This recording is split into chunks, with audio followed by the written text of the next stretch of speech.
Hello, bonsoir. J'espère que vous allez très bien et que vous avez passé une excellente journée. Je suis très heureuse de vous retrouver sur notre chaîne Bâtir Elle. Mon nom est Valeska Tozo, je suis entrepreneur et c'est un plaisir, vraiment un honneur pour moi de vous retrouver sur notre chaîne, la chaîne qui s'occupe réellement de bâtir des femmes d'impact, des femmes qui impactent leur génération, des femmes vraiment inspirantes. Alors, soyez le bienvenu. Si c'est la première fois que vous nous suivez, essayez réellement de vous abonner et d'activer la cloche de notification parce que, eh bien oui, on aura beaucoup de choses à partager sur cette chaîne. Aujourd'hui, particulièrement, je voudrais juste partager 3 façons de pouvoir changer ton histoire en business. 3 façons de pouvoir changer ton histoire en business. Eh bien, je voudrais aujourd'hui juste te dire que ton histoire, avant toute chose, a de la valeur. Vous savez, nous passons tous par plusieurs événements dans la vie et on se dit si est-ce que ce que nous avons vécu n'est que pur hasard. Non, ce n'est pas du hasard. Je sais que tu as vécu des choses dans ta vie, soit parce que les gens ne vont pas te comprendre, tu te tais. Soit parce que tu te dis que ça n'a pas d'importance, tu te tais. Soit parce que tu penses que ton histoire ne mérite pas d'être entendue, tu te tais. Je voudrais juste te dire aujourd'hui que ton histoire a de la valeur. Pourquoi cela a de la valeur, premièrement, et comment tu peux monétiser ça? Je te le dis dans cette vidéo, mais avant de continuer, abonne-toi et attends jusqu'à la fin de la vidéo parce qu'elle est très intéressante. Alors, ton histoire a de la valeur. Ton histoire, c'est toi. Ton histoire, c'est ta destinée. Ton histoire, c'est ta personne. Comment est-ce qu'aujourd'hui, tu peux prendre ton histoire et pourquoi même est-ce que tu dois parler de ton histoire? En fait, à ton histoire est rattachée une destinée. À ton histoire est rattachée des gens. À ton histoire est rattachée une solution que le monde attend. À ton histoire est rattachée une histoire que le monde attend. Oprah Winfrey aujourd'hui a un talk show et dirige plusieurs chaînes alimentaires au point où elle est arrivée à soutenir la campagne présidentielle aux États-Unis juste parce qu'elle a su parler de son histoire. Elle a été violée, elle en a parlé, elle n'a pas caché ça. Et par là, elle a aussi aidé plusieurs femmes qui ont été violées à pouvoir s'en sortir. Si elle s'était tue, pensais-tu qu'elle pourrait vraiment aider ces femmes? Penserais-tu qu'elle pourrait réellement apporter un plus à sa communauté? Aujourd'hui, elle m'inspire en tant que femme.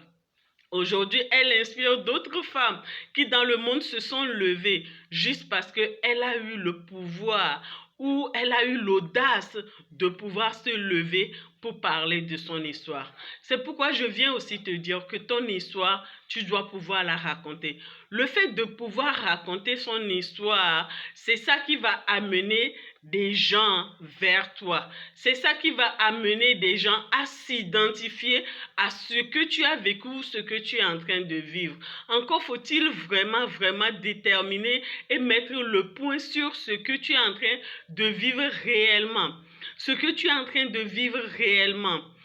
Quel nom a ce que tu vis? Est-ce le viol? Est-ce l'abandon? Est-ce le rejet? Est-ce le manque d'amour?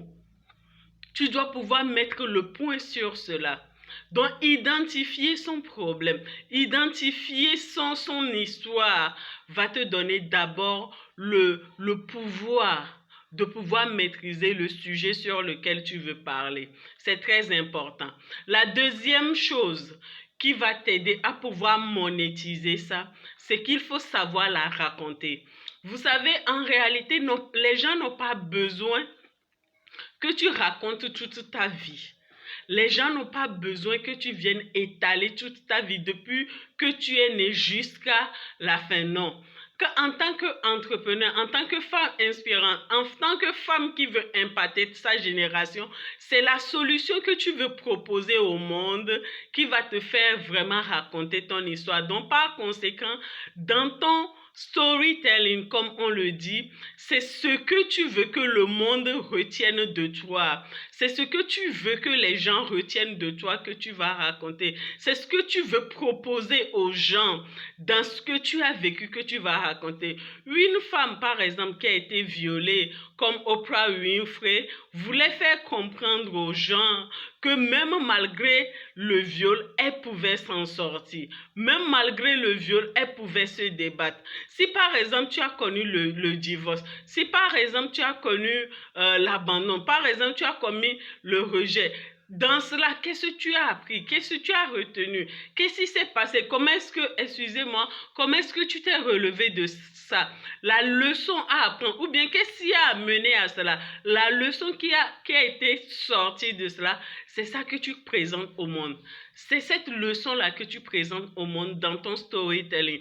Donc le storytelling est un peu comme le branding. Pas un peu, mais c'est le branding de sa personne. C'est le branding de son entreprise. C'est l'essence de ce que tu présentes réellement au monde. Donc, par conséquent, ici, je voudrais te dire que, à part vraiment mettre le point sur ton histoire, connaître réellement ce que tu veux présenter. La deuxième chose, c'est de savoir raconter ton histoire par un bon storytelling, un bon branding de ce que tu veux faire afin réellement d'impacter ta communauté. La troisième chose qui va t'aider réellement à pouvoir valoriser ton histoire, à pouvoir vraiment mettre ton histoire en avant, c'est ta personnalité. Très, très important. Vous savez, les gens n'achètent pas le produit. Les gens n'achètent pas ce que tu présentes directement. Je t'ai parlé tout à l'heure du storytelling. Pourquoi? Parce que ce storytelling-là va parler de toi. Mais ta personnalité et le storytelling ensemble vont te révéler au monde. La manière dont tu vas te comporter par rapport à ce que tu as raconté va déterminer la manière dont les gens vont t'acheter. Donc, par conséquent, il faut savoir se mettre en valeur.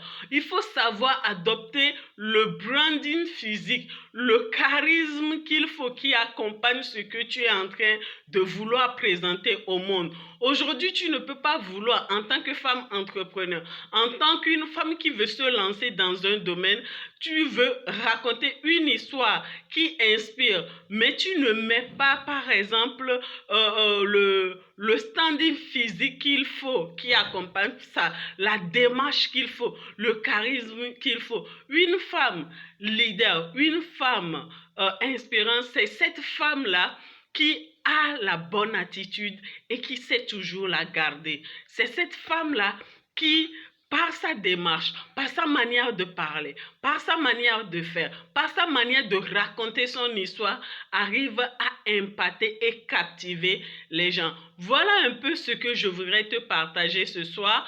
Pour ma part, je reviendrai un autre jour vers vous pour vous raconter comment est-ce que moi j'ai commencé dans l'entrepreneuriat, quelles sont les erreurs que j'ai faites, que je veux forcément que tu évites de faire, qu'est-ce qu'on peut faire ensemble en tant que femme de valeur, femme d'influence, femme qui veut bâtir, femme qui veut impacter sa génération, changer les choses dans notre société. Je vous dis à très bientôt et on se dit à la prochaine. Bye bye.